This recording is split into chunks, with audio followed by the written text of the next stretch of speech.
നിങ്ങൾ കൊടുക്കണം ഇവർക്കൊക്കെ അല്ല അതുകൊണ്ട് കുറിച്ചോളൂ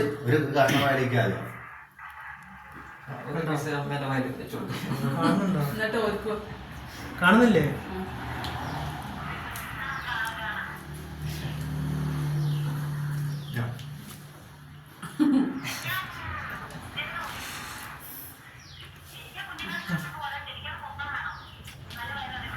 നെറ്റിയിലൊന്ന് തെച്ചു കൊടുക്കാം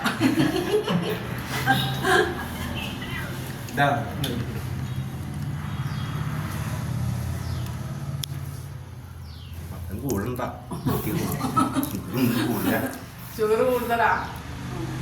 അത് തിരിയല്ലേ അല്ലേ അപ്പൊ ഇനി മധുരം അതൊന്നും